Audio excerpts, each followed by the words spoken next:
pitch, swing and a miss, struck him out.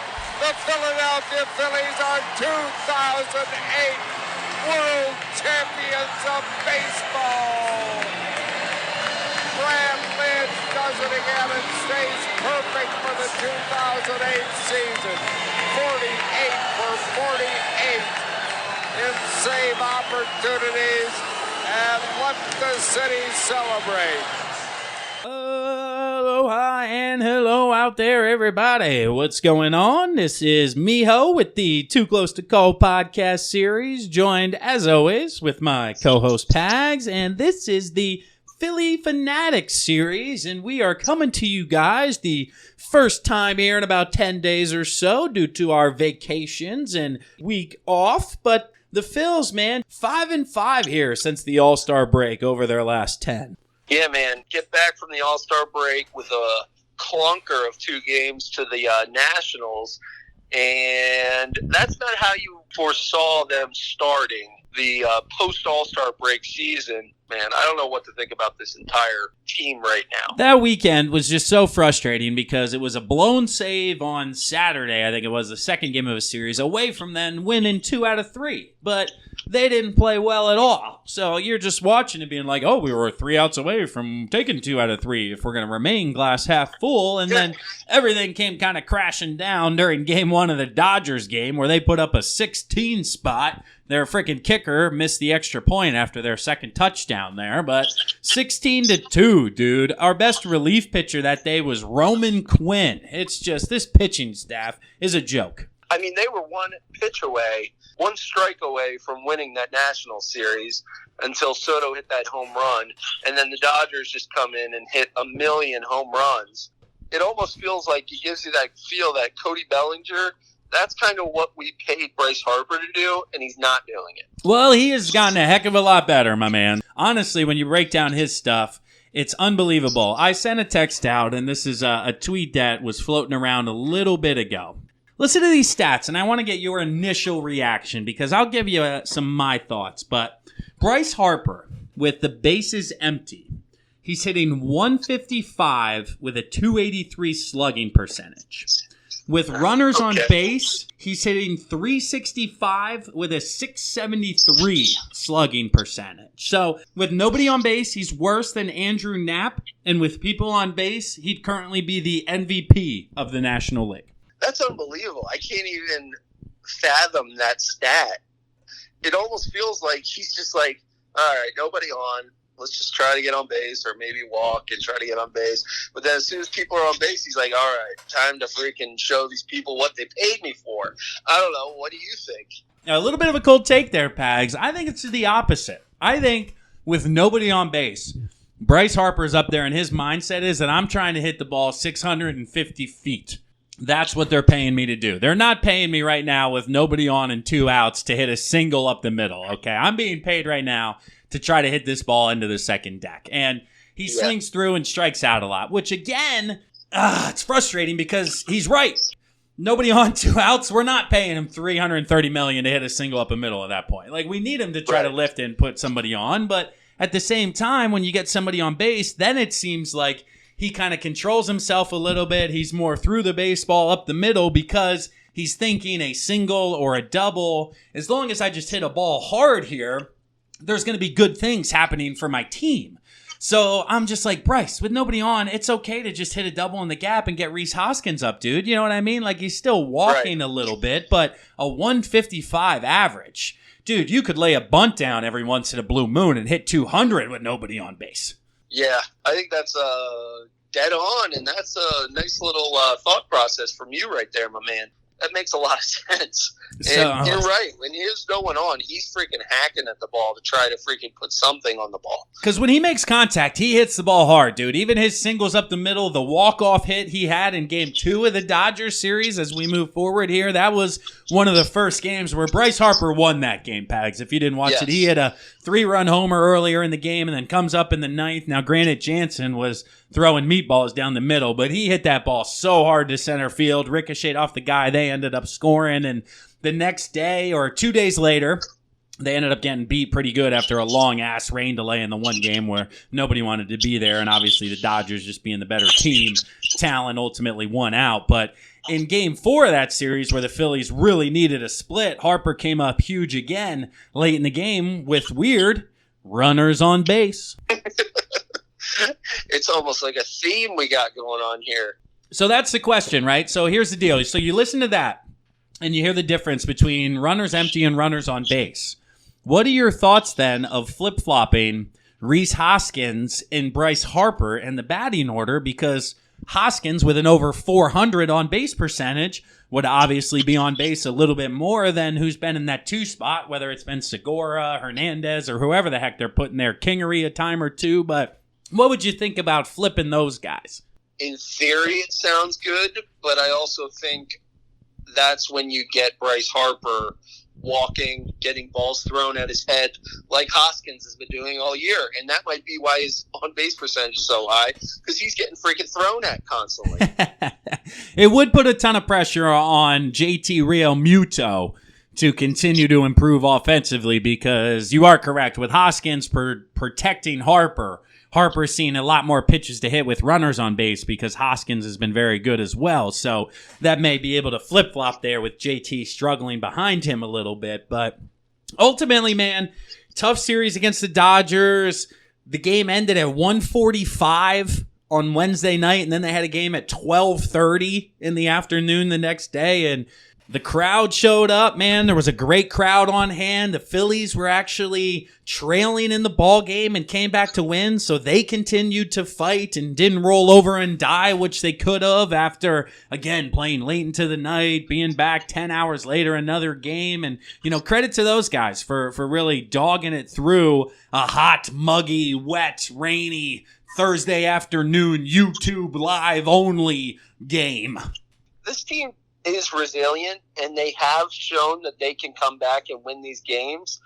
It just seems like these downslide that they hit throw them through a loop, and then we'll find ourselves 5-6 games out of the lead of the division. So if they could put it together, and this Dodgers series and ultimately the Pirates series can be a stepping stone to them getting on a 7-3, 8-2 stretch, then maybe we have some with this team, because we know they're going to fight, and if they can get past these pitching woes, maybe we'll have something here. You mentioned the Pirates, and the Phillies did take 2 of 3 over the weekend when they needed to. An extra inning affair in Game 3 really was the difference with Rhys Hoskins' home run. And you mentioned some of the pitching woes, and the Phillies did make a move during the Pirates series before Game 3 where they signed Drew Smyly. Now, you may ask yourself, Drew Smyly, I've heard that name. I didn't know he was still around. That's because his most recent statistics are not that great. Mr. Smyly started the year with the Rangers, pitched to an 8+ ERA. Ultimately, they moved on from him. He then signed a minor league deal with the Brewers, and he was unable to crack their starting rotation, which is a middle-of-the-line rotation at best, and ultimately he opted out of that minor league deal, and then the Phillies signed him, and the next day he's starting in the big league rotation. So good news, bad news is that somehow for our rotation, we signed an upgrade. The bad news is it's a guy who had an 8 ERA with the Rangers and couldn't crack the rotation with the Brewers. How bad is our baseball team? Dude, he looks like Cliff Lee. He gives a presence like Cliff Lee. We got Cliff Lee. Oh my God, Pags! Please let the listeners know what you're referencing, because I don't want them to think you're an idiot. So post game yesterday, they're feeling good. They won a series against the Pittsburgh Pirates, 2 of 3, and our manager, quote unquote, our manager, Dave Kapler, comes out and says, I thought he pitched really well. And he really looked like Cliff Lee. CY said it, which, by the way, Chris Young, the pitching coach, just say Chris Young. We don't know who CY is. Freaking, he's got all these cool nicknames for his players because they're besties. The only thing, I watched the game, the only thing that reminded me of Cliff Lee was that he was a lefty and he ran off the pitching mound after every inning. Lefty who works fast. Oh, it's clearly Cliff Lee out there. Oh, God. So, Gabe, I'm sure his players love him because he really does. tout his players and give them a lot of props. So, hey, if it works and they turn this thing around, great. But I can only take so much of Gabe. Can only take so much, man. And that's the first move. The fans are clamoring for more here. I think the Phillies will make a move in the rotation. I do believe that they are smart enough to realize not to go all in for a rental or go in at all for a rental, really. If you're going to make a move, it's got to be for a gentleman like Mike Minor or Boyd, who's signed beyond this year, as Zach Greinke, as well as, although he'd be more expensive, he's still an asset beyond this year. Because really, dude, looking at it, this weekend is ultimately going to be the last chance before the deadline that the Phillies have any say in basically being that we still have a chance to win the NL East, because they have 2 with the Tigers, a day off, and then 3 with the Braves. And being 6 or 7 out, whatever it is, depending on the day, if you don't sweep, even if you take 2 of 3, you're still 6 out at the deadline, and that certainly doesn't scream a team that's really going to make a run and unseat the Braves. So unless they sweep that series, I see them kind of making lower-end moves, such as the Drew Smyleys, and really kind of looking at this core and being more of a window team moving forward. But honestly, dude, the frustrating part that, is with the one trade deadline this year and not getting into August is, as we got through those month and a half of division games, as well as the frickin' Dodgers thrown in there, who aren't a cupcake, we really do kind of come back to earth here with who they're playing moving forward. After the Braves, they get the Giants for a couple who are right around 500. The White Sox aren't great. The Diamondbacks are around 500. The Giants again. The Cubs are around 500. Granted, they're a first-place team, but they're around 500. And the Padres sprinkle in the Red Sox, but then back to the Marlins, Pirates, and Mets, Reds, Mets, and holy shit, dude, we're into September. You know what I'm saying? So those are a lot of teams similar to the Phillies where I'm looking at that going, okay, there's no 3 or 4 to the Dodgers or swept on the road by this team. There's going to be opportunity for them to win some ball games because the teams they're playing have very similar issues that they do. So it's early with July 31st being right here, but the month of August could really be a time where the Phillies get right back into it. Jason Stark was talking about it, and he said a lot of these teams, such as the Diamondbacks, the Giants, they are all waiting to see what happens this weekend. And I think the Phillies are one of those teams where, like you said, you go and lose 2 or 3 to the Braves, you're probably not making as many drastic moves as you would if you go and, which would be awesome if you sweep the Braves. And it's like, holy shit, we're right here. So this weekend is going to be very telling with the trade deadline coming up next week. Do you have any predictions, man? Where do you think they're going to end up? Do you think they're going to make some moves? Give me something here. I'm hoping for a sweep of the Tigers Tuesday and Wednesday and taking 2 or 3 from the Braves over the weekend, making a move for, I would love to see Minor from the Rangers. Not high on the Greinke thing, but I think you're right there with Minor, and hopefully some of these teams that are going to be clamoring for them kind of fall off and aren't looking for these players. Because, like you said, this seller market, this thing could be really jacked up for prices, and I don't want to see them lose Medina and some of the other guys that they have in their farm system. Ultimately, I think that's what's going to happen, dude. I think you're going to see the Phillies tied to a lot of pitchers and a lot of names over the last week. But really, I think teams like the Red Sox or the Astros, like a gentleman like Marcus Stroman for the Blue Jays, I think would be perfect. And Philadelphia would absolutely love the guy. But when you start seeing names like the Red Sox and Astros, you're going, yeah, okay, they're going for broke here. They're a little bit more incentivized to give up that extra prospect to win the deal, as to where, like, yeah, what the hell? We're not going to go for a wild card action here, but we shall see, dude. It's going to be interesting to say the least, and with 9 days left, it's going to go all the way down to the wire.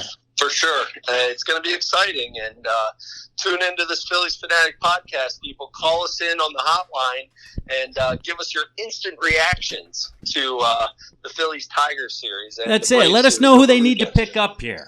484-238-0735. Hotline 484-238-0735. Let us know who you think the key addition should be for the Fightin' Phils as we come down the stretch. And we will talk to you guys after the Tiger series. Later. Peace. The 0-2 pitch, swing and a miss, struck him out. The Philadelphia Phillies are 2008 World Champions of Baseball. Brad Lynch does it again and stays perfect for the 2008 season. 48 for 48 in save opportunities, and let the city celebrate.